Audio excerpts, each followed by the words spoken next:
Welcome to another edition of Back to the Basics, where we're still discussing the Great Deception. This is Elisha, your friend, your brother, and companion in the gospel. It is again an honor and a privilege to be able to come to you with the words of Yahuah, the words of Yahushua HaMashiach. As always, it is my prayer that all who listens to this podcast will be gaining greater wisdom, knowledge, and understanding of the full truth. For you shall know the full truth, and the full truth shall make us free. With that in mind, let us pray. Heavenly Father, in the name of Yahuah, we come thanking you for yet another day. For it is in you we do live and move and have our being.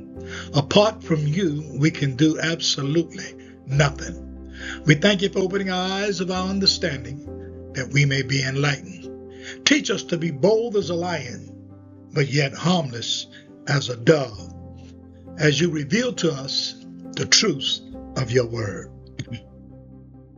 This is my prayer. In our last lesson, The Kingdom, Part 41, we discussed the subtopic, the days set aside for celebration in the kingdom of Yahuah. In this lesson, Part 42, we'll continue discussing that topic. We concluded the last lesson with this, the Messianic fulfillment. On the 50th day from Yahushua's resurrection, the Ruach HaKodesh, or the Holy Spirit, came on the apostles on the day of Pentecost, which is the feast of Shabbat. On that day, 3,000 believers believed the word of the apostles and received salvation, found in Messiah, or Acts chapter 2. The Feast of Weeks is also a portrait of the divine timeline, which is celebrating the seventh Sabbath, representing the seventh millennium. Let's get the fall feast. The fall feasts are fulfilled in the second coming of Yahushua. It is outside the scope of this series to go into great detail by which Yahushua will fulfill the spring prophetic picture of the fall festivals. I highly recommend anyone who is listening to this podcast to watch the following video series by Michael Rood. That series video is named The Prophecies in the Spring Festivals of Yahuah. The Feast of Trumpets, Leviticus 23, 23-25. Here's a historical meaning. It is observed on the first day of the seventh Yahudish or Jewish holy month, September, on our calendar. The purpose of the Feast of Trumpets is not clearly stated in the Bible, but according to Yahudish or Jewish tradition, it was to warn the people of the impending Day of Atonement, which came in 9 days later. The 10 days between the Feast of Trumpets or Shofars and the Day of Atonement are called the 10 days of awe, when we solemnly reflect inwardly on our lives and identify all sin in preparation for atonement. The Messianic fulfillment. The first of the autumn festivals described in Leviticus 23 and 23 is the Feast of Trumpets. Again, though Leviticus doesn't tell us much about the purpose of this day, Yahudans or Jews understand it to be the warning of the approaching Day of Atonement, by which all sin must be dealt with. I believe that the Feast of Trumpets is fulfilled by the seventh trumpet of Revelations 8 through 9 and 11. Study indicates that the sounding of the trumpets coincides with the message of the three angels. Worship the Creator Yahuah, Babylon is fallen, and do not worship Babylon. The second coming occurs at the last trumpet of the Feast of Trumpets. The 10 days of awe between the Feast of Trumpets and the Day of Atonement is the time frame between the return of Yahusha and the army of Yahuah, which is his sons and daughters. And when we liberate each creation and Yahusha makes atonement, this time frame is specifically mentioned as the duration of the great tribulation on earth. Let's look at Shaziah, Revelations 10, 2 and 10. Do not fear what you are about to suffer. Behold, the devil is about to cast some of you into prison, so that you will be tested, and you will have tribulation for 10 days. Be faithful unto death, and I'll give you the crown of life. The Day of Atonement, Viagra, Leviticus 23, 26 to 32. The historical meaning of the Day of Atonement. It is observed on the 10th day of the 7th month. This is the day when the people were to be cleansed of sin. All was to have been confessed and transferred into the sanctuary at this time. And the high priest ministered the Day of Atonement to remove the sins of the sanctuary and have them borne into the wilderness by the scapegoat. Leviticus 16. The Messianic fulfillment. The second of the autumn festivals in the Day of Atonement. This day was the only day which the ministry of the high priest directly included the ark of their covenant. And no other time was the ark to be seen by human eyes. Shaziah, or Revelation 11 and 19, is the first, and if memory serves, the only time the ark is specifically mentioned. And I believe that it refers to the time by which all sin must be confessed and repented of. Notice in the last few verses of Shaziah, or Revelation 11, that the ark is revealed very shortly after the seventh trumpet is sounded. The Feast of Tabernacles and closing assembly, Leviticus 23, 33 through 36. The historical meaning of the Feast of Tabernacles. The Feast of the Tabernacles celebrated the autumn harvest, just like the Feast of Weeks celebrated the spring harvest. The Messianic fulfillment of the Feast of Tabernacles. The third of the autumn festivals is the Feast of Tabernacles. This was the celebration of the harvest at the end of the year, just like the Feast of Weeks was the celebration of the spring harvest. The difference is that the Feast of Tabernacles was a much bigger celebration. You can find that in Leviticus, the 23rd chapter. Shaziah, or Revelations 14, 14 through 16, describes the harvest, and Shaziah, or Revelation 7, 9 through 15, is another reference to those who are harvested from the earth. The feast cycle is based on the message that was written in the stars, the original revelation. The feast cycle is based on the message written in the stars. We covered this in the first series, the original revelation, Psalms 19, 1 through 6, where we talked about the zodiac proclaimed the weddings. First verse says the heavens, Shemayim, the place where the stars are located, the Maserat, the zodiac, the heavenly scroll, declare the glory of Yahuah. And the sky above proclaims his handiwork. Second verse says, day to day pours out speech, and night to night reveals knowledge. There is no speech, nor are their words whose voice is not heard. Their voice goes out throughout the earth, and their words to the end of the world. In them he has set a tent for the sun, which comes out like a bridegroom leaving his chamber, and like a strong man runs his course with joy. Its rising is from the end of the heavens, and its circuit, zodiac, means circuit of the sun, the path that the sun takes through the solar system. So its rising is from the end of the heavens and its circuit to the end of them. And there's nothing hidden from its heat.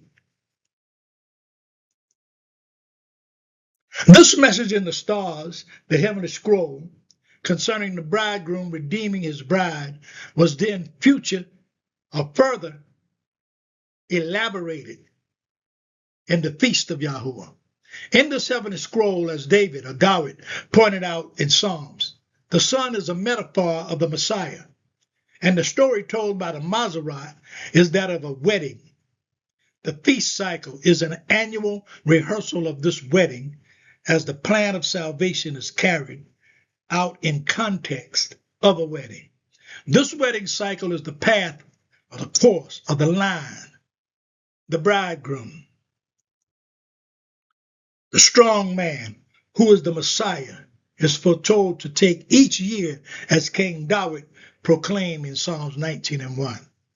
Addresses this in the first series, the original revelation. So we covered all of this in the first series, the original revelation. You can go back to that and get refreshed on it. The fundamental messages written in the stars by the Creator as a witness to all mankind is further revealed in covenants made between the Creator and mankind. Each and every covenant in the Bible is a marriage covenant, and the law are the marriage vows.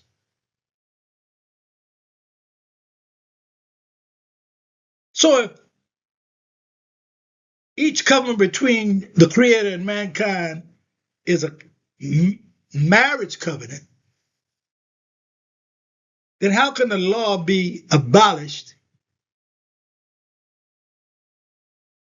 if the law are the marriage vows?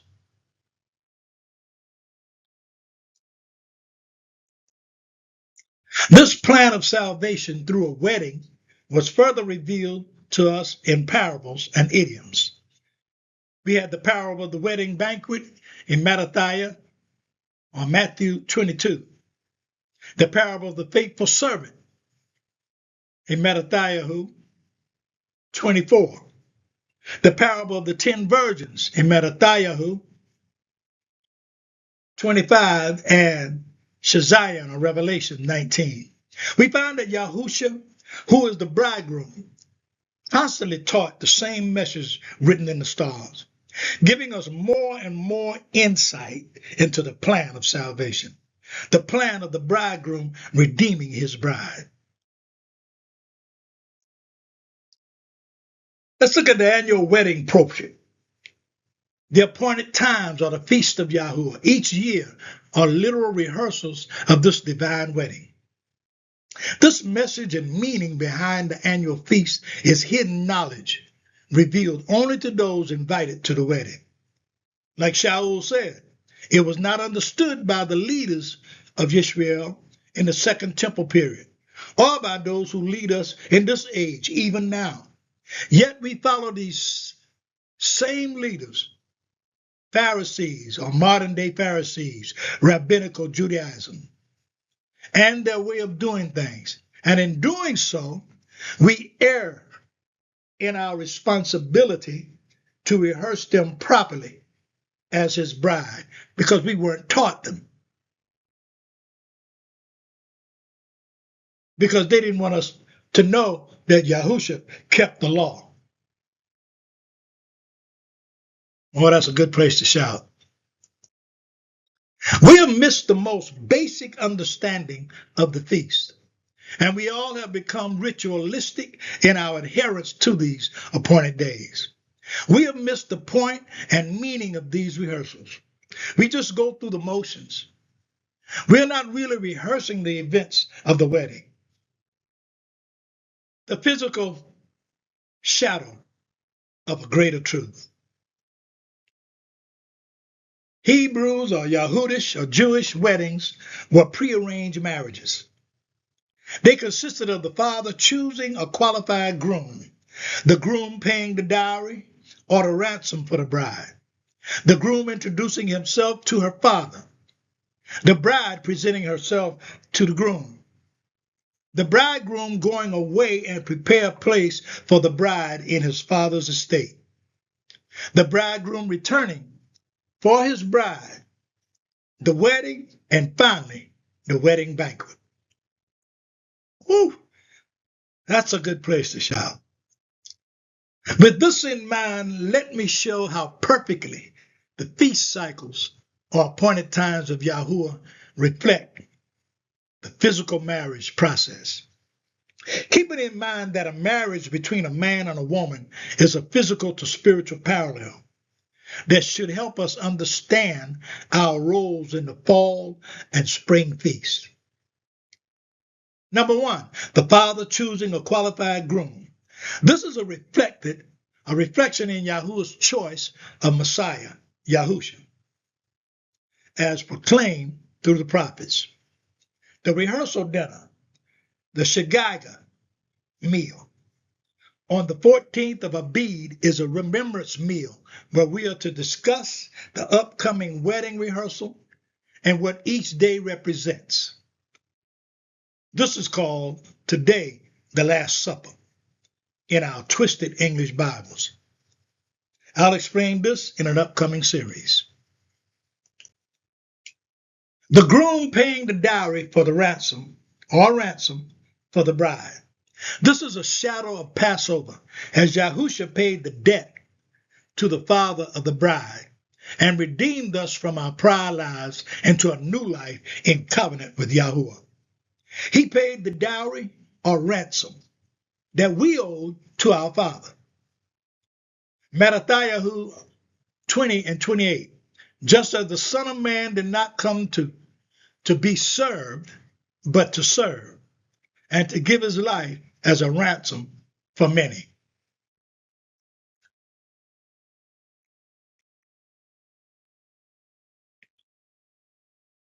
The groom introducing himself to the father of the bride.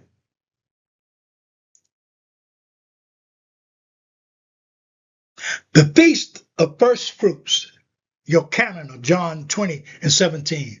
Yahushua said, do not hold on to me, for I have not yet ascended to the Father. The bride presenting herself to the bridegroom and agreeing to the marriage vows. Shabbat. On Shabbat, we are to follow the example set by Yahushua during Passover. We are to make for ourselves, bring our own lives as an offering to the altar of Yahuwah, as a lamb without blemish, and then present ourselves properly to our bridegroom on Shabbat. We agree to the wedding vows, which is the law, by saying, this we'll do or I do, as they did at the foot of Mount Sinai. It is a celebration of the giving of the wedding vows and our accepting them. Shaul expressed the way we are to present ourselves in bringing an offering, not money, as it is taught in Christianity. Now, they're going to have an offering for everything.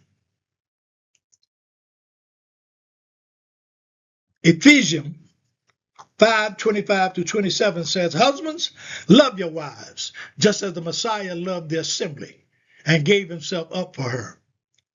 How did he do it? As the Passover lamb, paying the dowry. 26th verse, to set her apart ritually, cleansing her by washing with the water according to the commandments of mikvah. 27, and to present her consecrated to himself with a circumcised heart as a radiant assembly without spot or wrinkle or any other blemish, as we offer our lives as living sacrifices. As Shaul said, present your body a living sacrifice, wholly acceptable unto Yahuwah, which is our reasonable service, but holy and blameless as the spotless bride of Yahuwah.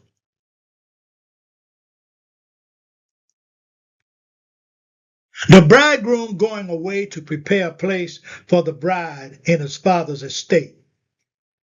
Your canon or John 14:2-4. Yahushua says, in my father's house are many dwelling places. If it were not so, I would have told you. For I go to prepare a place for you.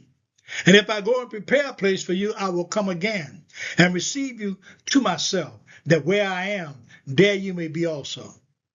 Fourth verse, and you know the way where I'm going. Now here Yahushua is speaking in the mystery language, a parable and idiom confirming the wedding. Yahushua goes on and prepares a place for us in the kingdom of Yahuwah. He is not referring to a physical place because we reign with him. Oh, it's a good place to shout. He is referring to a place in the family of Yahuwah.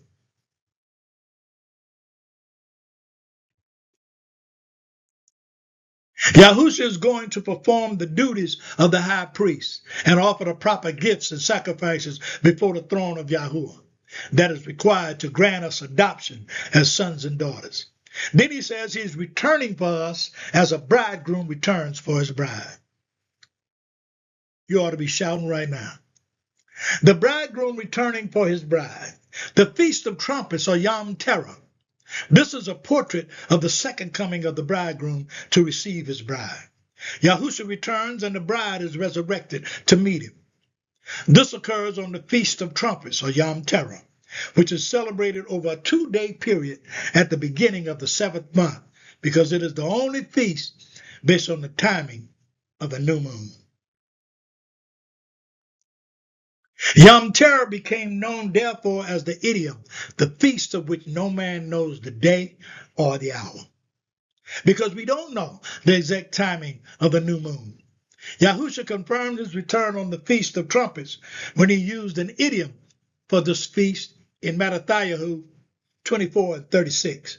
But about that day or hour no one knows, not even the angels in heaven, which is Shemaim, the place where the stars are located, the Maserat, the zodiac, the heavenly scroll. So he says,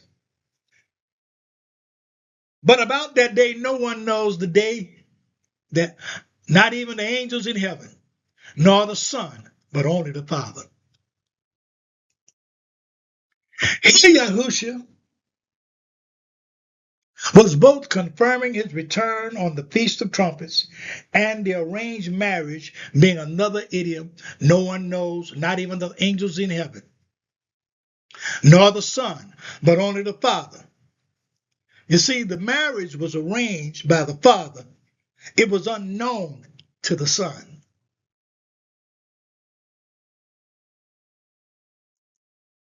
The wedding, Yom Kippur, or Day of Atonement. I'm going to address this a little more in detail later. The wedding banquet, which is Sukkah, or the Feast of Tabernacles. This feast is known as the wedding banquet, as it is portrayed in Revelation chapter 19, and was the meaning behind the parable of the wedding banquet in Matthew chapter 22.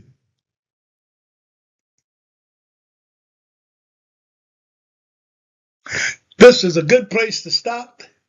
Join me for our next lesson, the kingdom, part 42, where we'll continue discussing the subtopic, the days set aside for celebration in the kingdom of Yahuwah. If you're listening to this podcast, just know that we are in the hour of the Great Awakening, where Yahuwah is gathering back to himself the lost sheep of the house of Israel. So how do you know that you are the house of Israel, the lost sheep? Someone asked a question the other day, how do I know if I am in fact one of the lost sheep of the house of Israel? He said, I know that I love Yahuwah and the Torah, and I keep the Sabbath. I told him that that is very indication that you are one of the lost sheep of the house of Israel, because Yahuwah has written his laws on your heart. And when you hear the message of the law, the Ruach HaKodesh, or Spirit of Yahuwah, quickens that truth that is in his heart, that is written on your heart, that causes you to respond to the message of the law. That is how Shaul identified the lost sheep of the house of Israel, who were living among the Gentiles in his day. Remember, Yahushua was only sent to the lost sheep of the house of Israel, of whom Yahuwah had scattered into all Gentile nations, not to the whole world. And let's be specific. The only nationality of people that has been scattered to every nation, according to Deuteronomy, the 28th chapter, is what is called today black people. Those people, black people, those people who has been enslaved and oppressed even to this day. Now, the other group of people that Yahuwah will identify and also receive an inheritance from the lost sheep of the house of Israel in the kingdom of Yahuwah are the Gentiles, or the good stranger. That stranger that joined themselves with Israel by humbling themselves and accepting the laws and ordinances of Yahuwah in their hearts. So it is my prayer that this truth will reach all who will believe it, receive it, and live it. But to do that, you must be bold as a lion, but yet harmless as a dove. If you are a lost sheep of the house of Israel, and Yahuwah has awoken you, we give Yahuwah praise. If you are not a lost sheep of the house of Israel, but you accept the truth of Yahuwah's word, you too will be saved.